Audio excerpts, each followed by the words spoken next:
certo. E aí, galera, bem-vindos a essa apresentação sobre Inner Source, ele vale a pena e como fazer e como habilitar.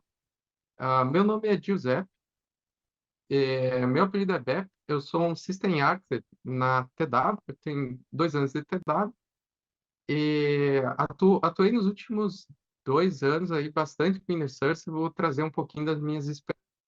Olá, eu sou o Luiz Michele, ou Nietzsche, né? Sou uma pessoa de produto aqui na TW, mas com viés em tecnologia, que a gente chama aqui de TPM, ou Technical Product Manager, tá?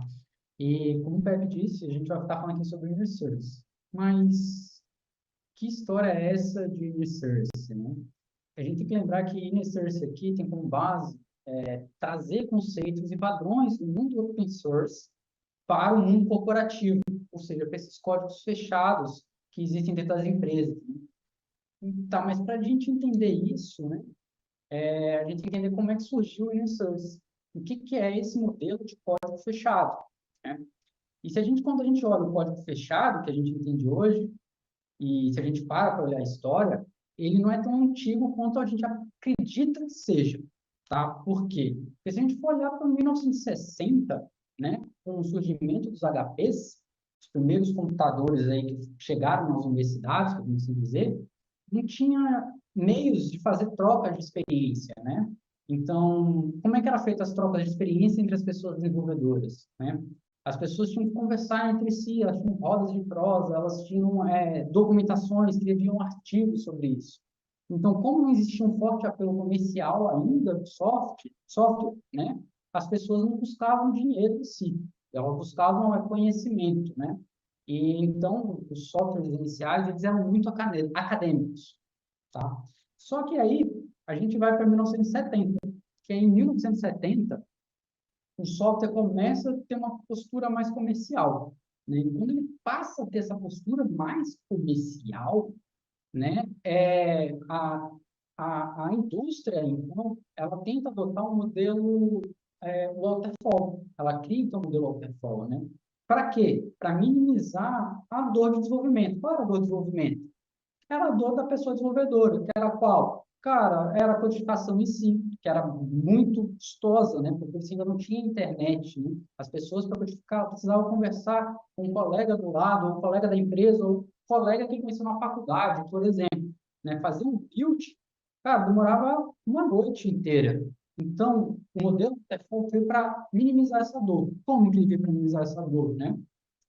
Se criou aquela ideia de fazer uma análise de tudo antes, para jogar para a codificação, da codificação fazer um teste, porque esses testes, para evitar qualquer tipo de erro na hora do deploy, na hora de compilar esse código em produção, tá certo? E daí, né, o que a gente começa a ter então aí, né, com os softwares mais comerciais, né? A gente vai para 1980, que aí em 1980, as empresas, as big techs que a gente conhece hoje, começam a brigar por patentes comerciais. Então, elas começam a fechar seus softwares, né? Elas começam a fechar no seu mundinho, né? Começam a blindar os seus arquitetos gênios, podemos assim dizer. E as pessoas, as desenvolvedoras, começam a aderir também modelo de pensamento, ó, começam a se fechar. E aí, em resposta a isso, né, surge o Manifesto GNU. E com isso, a comunidade open source começa a ganhar atração através do quê? De uma organização, né, e até mesmo do advento da internet, que aí a gente começa aí para 1990, né? Que em 1990, o que a gente tem em 1990? O que acontece em 1990, pessoal? Começa a época da abstração. O que é a época da abstração, né? É a popularização da internet, que nessa população da internet veio também o surgimento do kernel Linux, e do kernel Linux, né? E a popularização dos PCs, né? As pessoas desenvolvedoras, então, elas começam a ficar mais integradas. O que eu quero dizer com mais integradas? Elas deixam de só conversar com os colegas ali da sala ao lado. Elas passam a conversar com o mundo inteiro, como? Através dos fóruns que passam a surgir e até mesmo grupos e threads de e-mails, né? E isso acarretou o quê? Uma bola de neve na codificação. O que é isso? É a criação, que a gente deveria a criação da orientação a objeto. E da criação da orientação a objeto, a gente teve, por exemplo, a criação da linguagem Java e a popularização do open source, dos softwares open source, acabou ficando mais popular. E mais para o final dos anos 90, o open source então fica reconhecido, né, pela entrega de alta qualidade, do seu poder inovativo e da possibilidade de colaboração não só entre pessoas, mas até entre empresas competidoras, né?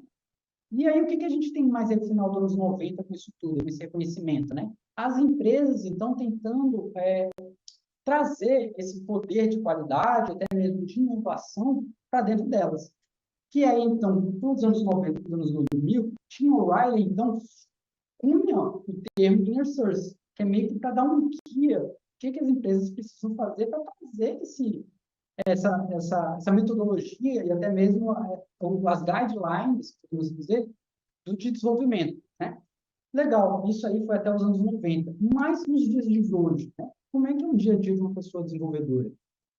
Se a gente for olhar para os produtos digitais, como a gente trata hoje, né? O que a pessoa desenvolvedora tem no seu dia a dia? Ela participa do quê? Da ideação daquele produto, do desenho daquele produto, do setup, ou seja, da configuração da infraestrutura, da sua codificação, do seu build, da sua validação, do seu deploy em produção, monitoramento daquele produto em produção e até mesmo da sua manutenção, né? E então, ali sempre tem que ficar de olho o quê? Também no feedback das suas usuárias, né? Então, todo o tempo, então, o ciclo hoje, o dia de desenvolvedor, é toda essa volta aí que a gente vê. É, eu vou falar um pouquinho aqui sobre, muito na perspectiva de desenvolvimento, do que o Mitch falou hoje, né? E alguns sinais que o Inner Source começa a surgir assim na empresa, que o Inner Source talvez seja uma boa, né? O início do Inner Source dentro de uma empresa é quando as pessoas desenvolvedoras precisam templatizar projetos que estão dando certo, né? Geralmente você pega aqueles projetos que foram para produção com muito sucesso, ou de alguns times mais seniors, e tenta replicar esse template para outros times, né? Tenta compartilhar snippets de código e configurações da aplicação entre times, entre desenvolvedores, né? Os desenvolvedores nesse ciclo aqui começam a se ajudar muito mais em bug fix, hotfix, post-mortem. Então, é mais comum a interação intensa aqui dos desenvolvedores hoje nesse ciclo de desenvolvimento. Algumas pessoas se encarregam de tarefas como configurações de framework, bibliotecas, utilitários. Então, as empresas elas têm uma tech stack um pouco perene, a ponto de, por exemplo, Spring Boot. Então, tem configurações de Spring Boot que acabam se replicando entre os times, ou Node.js, algumas libs que dão certo para algum time e acabam se proliferando em outros times, assim, as bibliotecas mais legais. E eu acredito que vocês devem estar se identificando com vários bullets aqui, mas eu me identifico muito com o desenvolvimento utilitário na minha vida, na minha vida como desenvolvedor.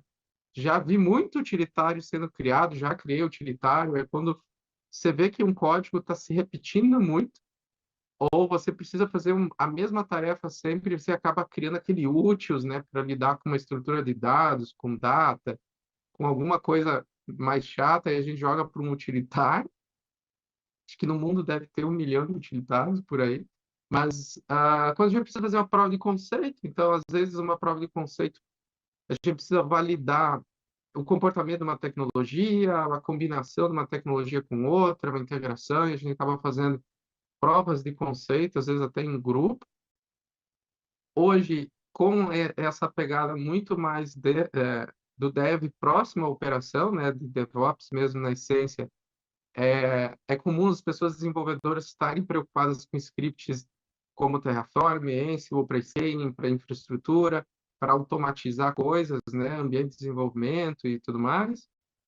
E aqui um item polêmico que é sobre o reaproveitamento de código. Então, o reaproveitamento de código ele é uma faca de dois gumes, assim dizer, porque é bom reaproveitar código, porque você ganha uma certa velocidade de desenvolvimento.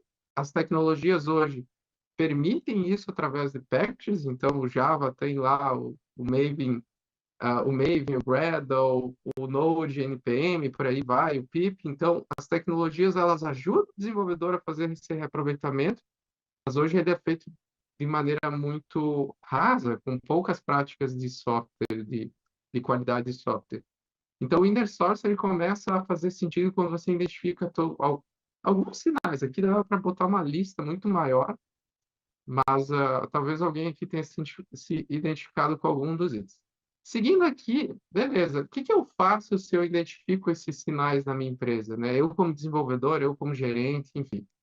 Uma coisa que a gente tem que ter uma nitidez assim na conversa é que as melhores soluções são aquelas que nascem da interação das pessoas que vivem aquele problema. O que que eu quero dizer com isso? Existem alguns problemas que o Inner Source trata que vêm muitas vezes da falta dessa estrutura de interação. Então, o problema número um aqui, bem polêmico, é a falácia dos aceleradores e frameworks de arquitetura. Se tiver algum arquiteto aqui querendo, querendo já me xingar aqui, calma, eu também sou um arquiteto. Então, eu vou explicar por que que aceleradores e frameworks de arquitetura são uma suposta falácia, né? Nem todos os aceleradores são ruins. Tem aceleradores bons, mas em grande maioria eles atrapalham os times de engenharia, os times de produto. Por quê? Quando a gente cria um framework interno, tenta determinar como o desenvolvedor vai codar no dia a dia, a gente está fazendo um antipadrão chamado Big Design Upfront, que é essa sigla do BDUF. Porque um acelerador, ele tem que prever o futuro, no sentido de que no dia que o meu time de engenharia for codificar um produto, eu tenho que saber os requisitos desse produto para o acelerador fazer sentido.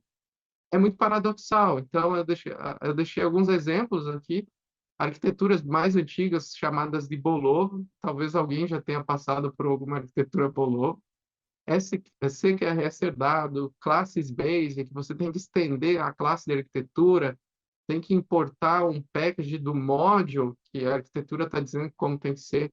Tudo isso é a tentativa de prever o futuro e atrapalha bastante. A conclusão aqui de muitas pesquisas, né, é que o custo de refactoring e manutenção de frameworks internos, caseiros e aceleradores supera o custo de desenvolvimento. Era muito melhor o time de engenharia ter feito do zero do que ter importado uma lib que não atendia às expectativas do produto, ter refatorado, ter se atrapalhado, criado bug, e muitas desses frameworks nascem da necessidade de comando e controle de uma governança de arquitetura. Quando a governança da arquitetura desconfia que o desenvolvedor não consegue implementar um determinado requisito, um determinado standard, daí ela força via framework o cumprimento dessa regra, mas já parte de uma relação de desconfiança do time de engenharia. Então, geralmente, não funciona. Por que que falha, resumindo, um acelerador ou uma lib? Porque quem constrói isso de fora, sem inner source, não sabe se o time de engenharia está construindo um avião ou se o time de engenharia está construindo um avião. Então, quando você cria um acelerador, você não tem as informações necessárias para construir para outras pessoas. Por isso que eles têm que nascer das pessoas e não de fora. Beleza, eu vou acelerar um pouquinho. Problema 2, um novo projeto, déjà vu, reinvenção da roda. Ou algumas empresas falam muito, poxa, retrabalho. Mas aqui é um retrabalho um pouquinho mais específico. A reinvenção da roda numa empresa que não tem inner source é quando os projetos iniciam sempre do zero. Dá uma sensação que toda vez que eu começo uma demanda nova, uma sprint nova, eu tenho que reconfigurar sempre as mesmas coisas. Tem que configurar o Alpha, tem que configurar o PCI, déjà vu, déjà vu, déjà vu. Tem que configurar uma SDK da AWS. De novo aqui, estou refazendo a roda como tech lead, como time de engenharia.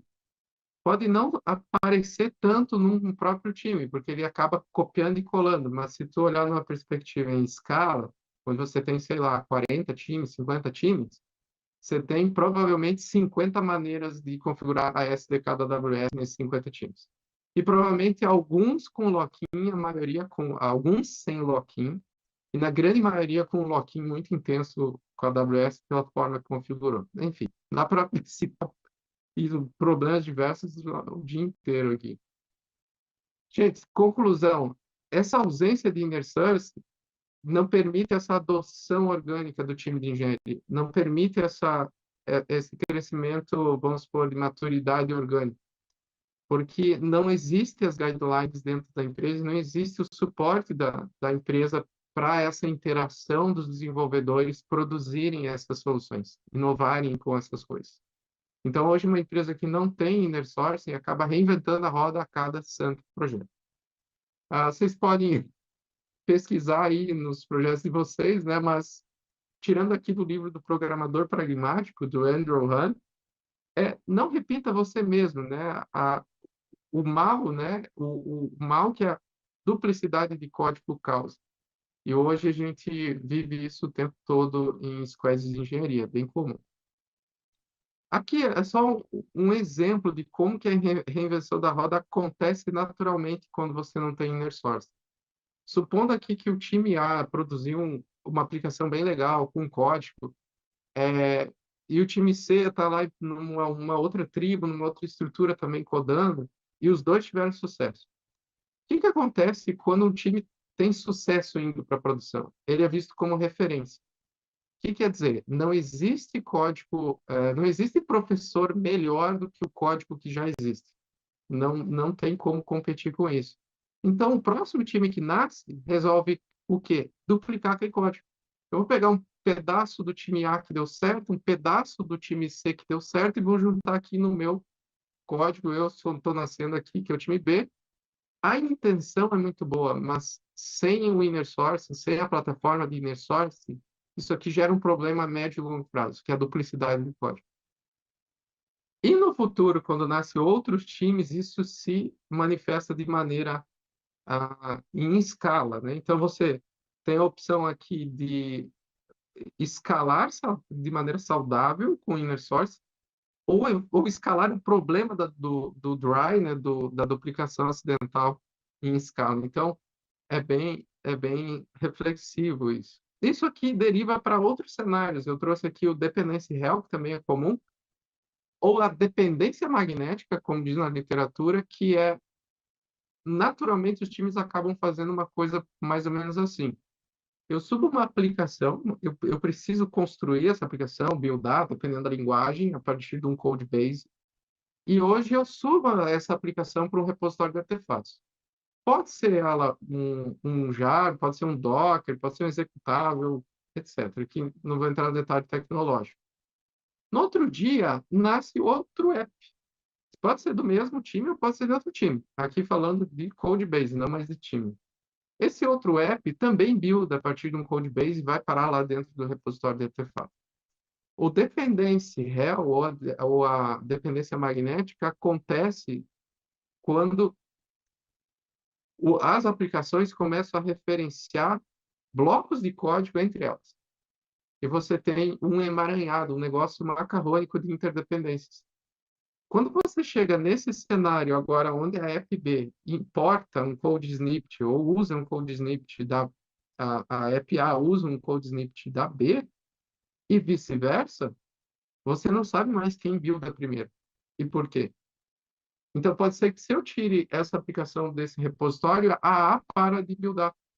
Então, existem muitos projetos de modernização e de melhoria de código que, ao invés de reescrever o código, resolve bug apagando o código. Muito comum nesse cenário aqui. Então, não dá mais para saber nesse nível de emaranhado de coisas aqui, quem depende de quem. Legal. Terceiro problema, vou passar bem rapidinho aqui. Eu estou falando muito de problema, mas é os top 3 problemas, tá?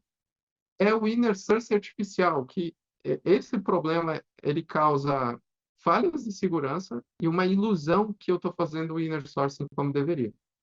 O que é? você vai chegar no momento que os times percebem isso, percebem essa necessidade de troca, de compartilhamento de code snippets, mas eles não têm o ferramental, eles não têm o inner sourcing adotado na empresa como uma ferramenta. E acaba surgindo um inner sourcing artificial. Um dos principais sintomas é você ir no GitHub e lá no search do GitHub botar o nome da tua empresa.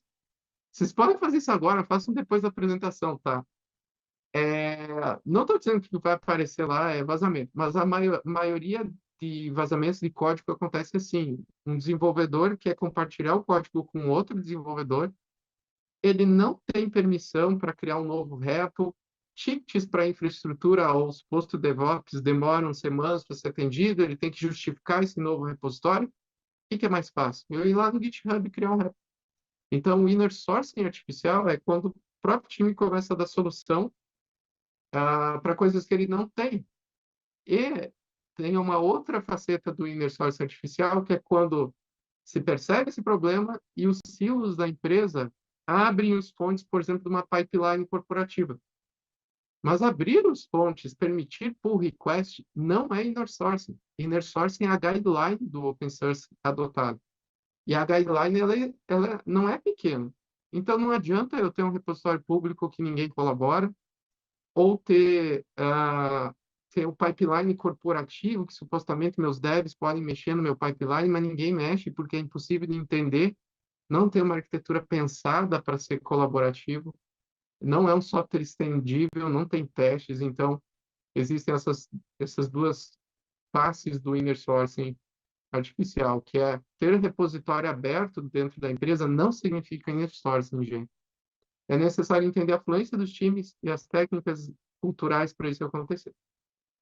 Então, você pode ter se identificado com os três problemas ou com algum dos três problemas, mas inner sourcing não é feito por uma pessoa. Ele é feito por todo mundo junto e tem alguns benefícios aqui da literatura e de artigos e pesquisas de dados aqui dos benefícios que o inner sourcing traz para o negócio. Então, eu vou deixar o Mitch apresentar isso.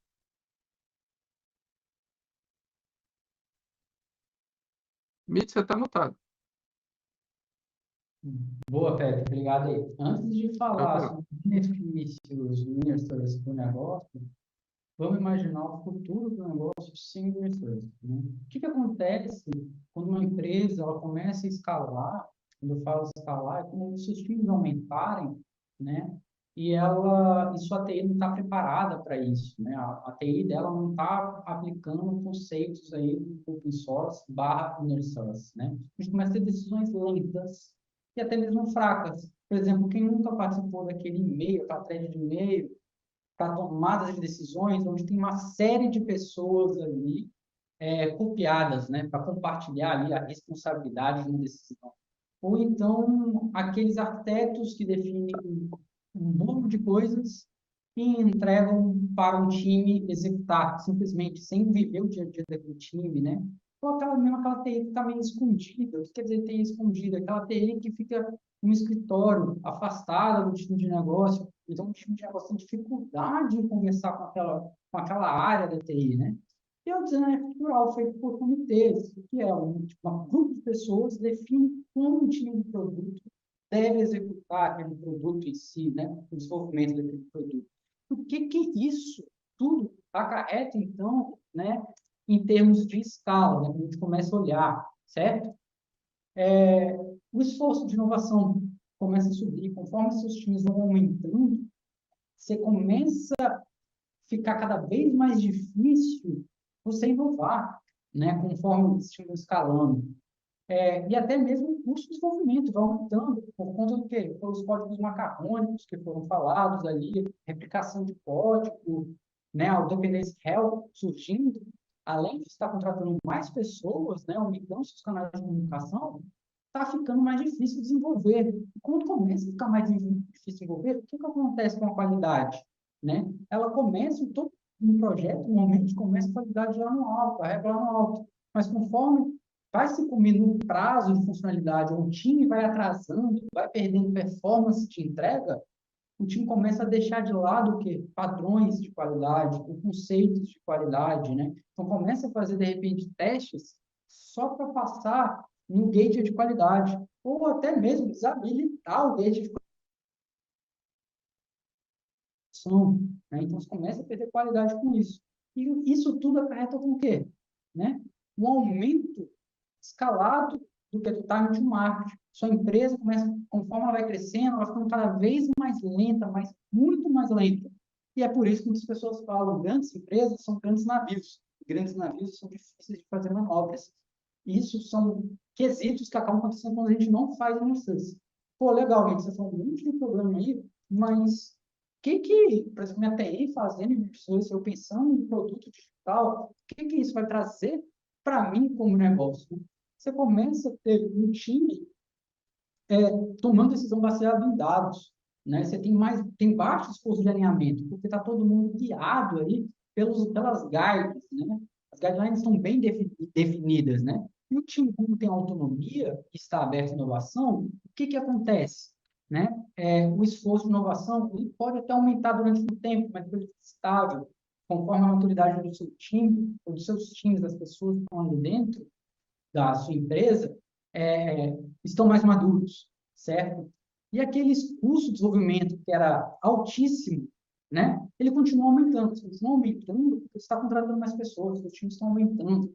Não é por conta de dependência real, não é por devido ao aumento escalonar de complexidade do código, não é por conta disso. São devido a outros fatores e não mais aquele monte de confusões que existiam arquiteturais, certo? Tá, mas e a qualidade? Como é que fica? Como eu disse, normalmente projetos começam com qualidade com a régua elevada, e ela tende a manter elevada, e depois de um tempo, até mesmo aumentar. Por que ela pode até mesmo aumentar e tende a aumentar? Porque a gente tem que lembrar, o time está aberto à inovação, então as pessoas estão conversando, estão vendo o que os times estão fazendo entre si. Então, a qualidade começa a ser um norteador dentro da empresa. O que isso gera quando a gente fala em time to market? Cara, ele vai continuar aumentando porque só a empresa está crescendo, mas ele cresce de uma forma mais ordenada e estruturada. Ou seja, em vez de ser um navio gigantesco tentando fazer uma curva no meio do mar, às vezes você é um iate tentando fazer uma curva no mar. Você vai ter uma velocidade de jet ski para fazer essa curva.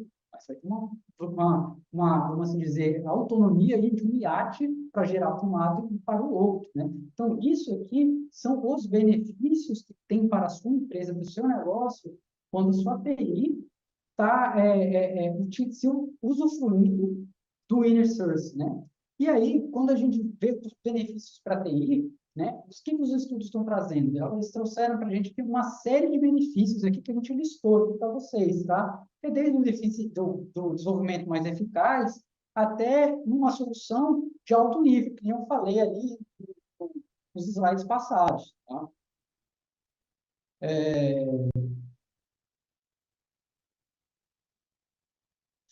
Tá Quer bom. continuar? Não, e isso que o Mitch falou, mesmo sabendo desses ponteiros, né, que o impacto é tão grande assim no TI de uma empresa, a gente trouxe aqui um ditado do Dan North, né, o criador aí do, do, do Cucumber, né? A ignorância é o único grande impedimento para entregas valiosas. O que a gente quer dizer aqui? Fazer inner sourcing não é fácil, é uma jornada.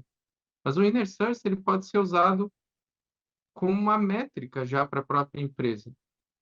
E como é que eu começo? Quais são os atalhos? Como é que eu consigo habilitar isso na minha empresa? O inner source a gente acredita que seja uma barreira, um marco. Então, se você analisar uma empresa que já executa inner source, você percebe que ela está num nível de maturidade, de engenharia e de agilidade elevado, né?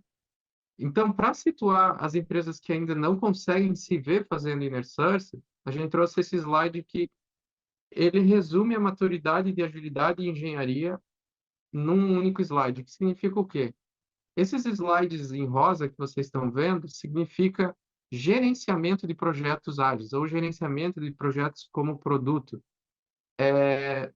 E esse gerenciamento pode ser feito por várias coisas, né? Kanban, Scrum, Sprint, etc.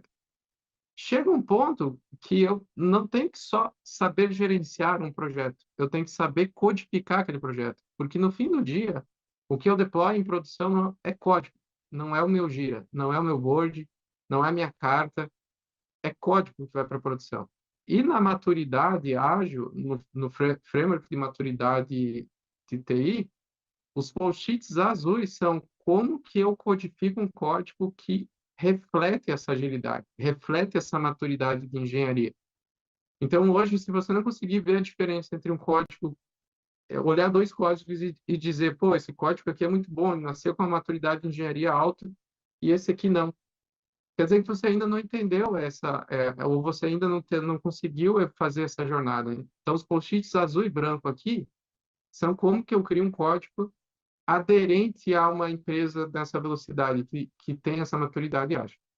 Só depois que a TI da tua empresa tiver bem com esses cartões azul e branco, aí ela começa a falar de um terceiro nível, que está em roxo aqui, que entra Developer Experience, Data Driven, o próprio Inner Sourcing, o próprio Data as Product, começa a entrar coisas mais avançadas. Por quê? Essa TI, ela já dominou os post-its de engenharia, que são azul e branco, e ela está colhendo os benefícios dessa maturidade já em outro nível, nível de comunidade tech, de DX, de data driven, do inner sourcing em si. Então, o inner sourcing, para nós, é um marco, se a empresa já conseguiu superar essa maturidade de engenharia ou ela ainda está patinando para chegar lá. O inner sourcing é a tangibilização das comunidades de tecnologia. Sem inner sourcing, as comunidades de tecnologia são simplesmente grupos de encontro, um café com bolo no Teams, não passam dessa barreira de inovação, de interação. Dito isso, a estrada ela é longa, os post-its rosa é em torno de 1 ano para uma empresa dominar, os post-its azul e branco é em torno de 3 a 4 anos para uma empresa dominar, e uma TI que já está dominando os post-its azul e branco e interagindo no roxo, é dito nesses estudos como uma TI que fortalece a própria empresa. Não é mais uma TI que está entregando o que o negócio está pedindo. É uma TI que ultrapassa isso. Ela entrega o que o negócio está pedindo e constrói junto com o negócio e fortalece a própria empresa. Então, essa era a conclusão. Então, muito obrigado. Obrigado por ter vindo aqui. Obrigado, Mitch, Internos. E a gente fica por aqui e vamos para a sessão de dúvidas. Valeu.